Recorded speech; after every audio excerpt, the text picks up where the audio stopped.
How's it going, everybody? Quick update on the Yukon here. So my last video, the best cheap used car you can buy, is a little dated with the gas prices now. Thanks to Joe Biden, it's like $130 to fill this thing. But as of now, I do not really plan on selling it, but if it keeps getting worse, I don't know, we'll see. But so a few updates. Biggest thing was the front differential went on it, and I replaced that with a used one for $180. It was not that big of a job. You can actually do it without taking the front wheels off, so that was a bonus. It's just a little tricky to like wiggle it out of there. Is the biggest thing. I also tinted the front windows on here. Got that illegal tint to match the back.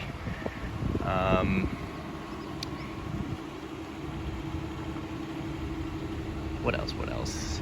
Had a little fender bender here, and it broke the headlights, but I was able to replace those for pretty cheap. I got the grill and the headlights and a door speaker, which I needed for $120. So that's pretty much it for work that I've done to it. But still running good.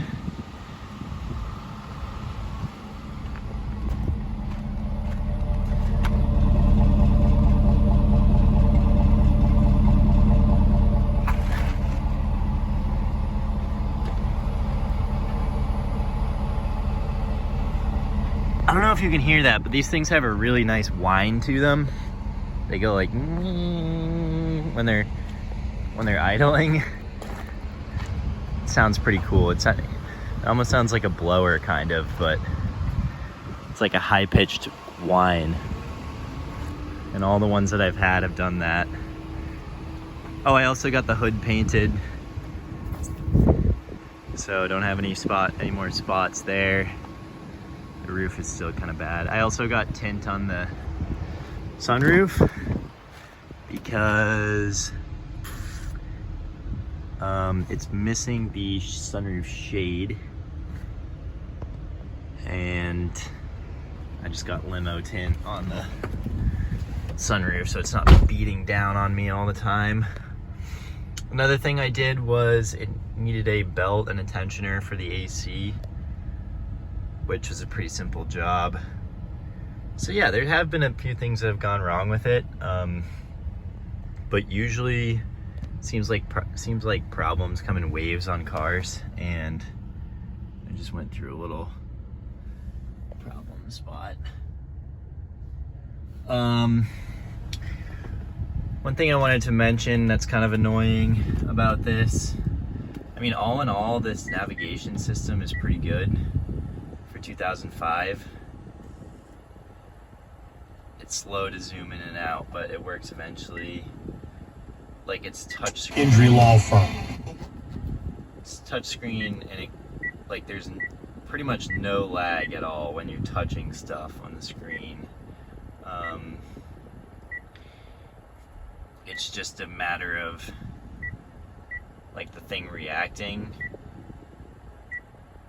like it actually doing what you say, but it doesn't lag, which is pretty cool for 2006 to have a touchscreen that doesn't lag. I find the rear is the best for how it sounds, and then kind of this general setup here. You got your navigation, nav options, destination, blah blah blah. You can zoom out. It tells you the street you're on, which is pretty cool, and it has all the old like locations for the names of stuff. This is the radio screen, so you can do this, and then you hit it again and you can get FM2. So there's 6 presets on here. You got the Seek thing. But yeah, and say one thing I like about this is, say you like move to the side here and it gets off of your car or your little arrow, you just press nav again and it goes back. which is nice because some of them it's kind of a pain to get back to your thing. And then you just have configuration with some settings. The most annoying thing about this is there's no thing to tell you how high the volume is and how much you have left, as far as I found on this. So like, you just kind of have to go by like how it sounds, but there's no like slider that shows you how much volume and how much is left. So that's pretty annoying. What I usually do is I just turn it all the way up on the car, and then I use my phone as the slider for the volume. And then I use this too instead of this Bluetooth transmitter thing, because it's just a much crisper sound instead of it going through the radio. But the only problem with that is with the new iPhones, you can't charge and play music through this at the same time. So that's when I use the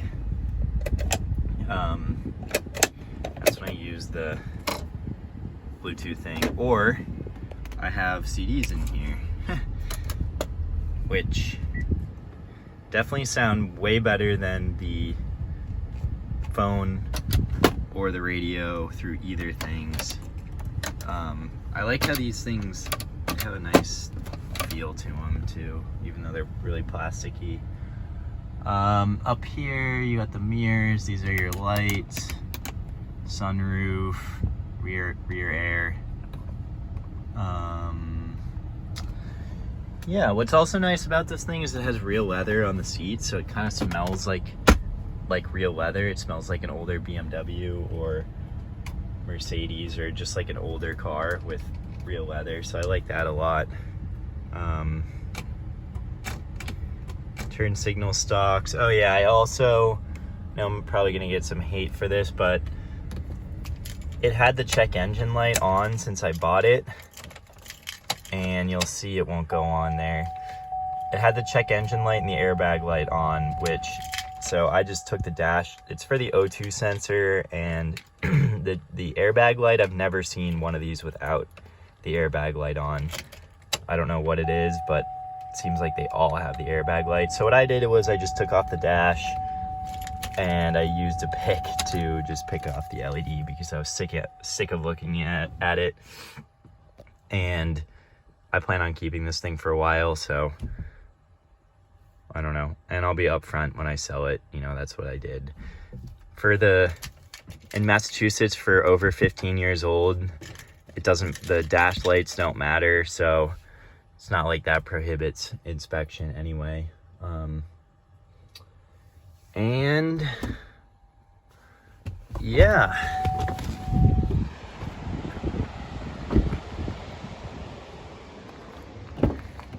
Tread's still good on the tires.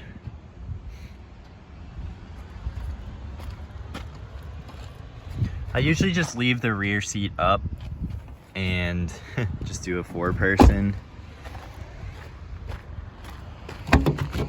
Glass, it's nice to just lift up the glass. So I kind of use it as a pickup truck / work vehicle.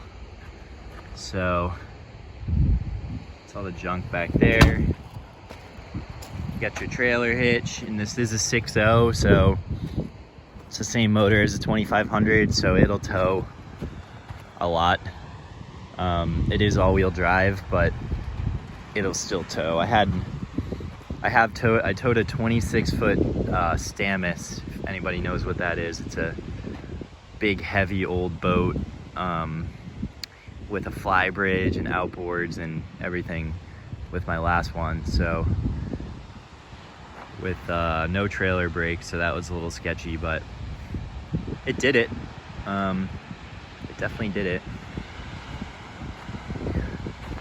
After the accident, you know, I've noticed like that gap's a little bit bigger than it is on that side, and also just like some of the things are kind of loose. Like I did replace that, but the plastic bracket broke over there, so I had to zip tie it. And like, I don't know, if you ever car that rattles, just kind of go around and like poke everything and go underneath it. Like I found that was cracked off, so I just kind of zip tied it back in there. But go around and start poking at stuff, look underneath it. You'll find like loose wires and stuff, or hoses, you know, metal fittings that are brake lines that are loose, that are banging up against stuff. And any little thing that's loose like that is gonna make a noise. So that's kind of the way that I was taught to tackle rattly things. Because, you know, this car definitely has some rattles, but I was told by the guy that I bought the headlight and the grill and the speaker from that little things like that are fixable. But like big body damage, rust, a lot of rust, you know, things like that aren't fixable. So, you know, unless you find like a really mint one, you just kind of pick or choose which problems you would rather have. So this has a few rattles, and it doesn't feel as tight as a new car by any means, but those are all fixable things. And as far as a New England car, this one is very, very, very clean. I mean, usually this is non-existent. And then under the doors, it's usually all rusted. But as you would imagine, this thing came from Florida originally. That's why the paint is all faded, but the only rust I can kind of see coming in is on that bolt right there. It's pretty nice for a New England car. Never drive your car in the slush, unless you have to. Do not drive it after a snowstorm in the slush, because that's what destroys them. They get all the slush gets up in all the little crevices and stuff, and it just ruins them. So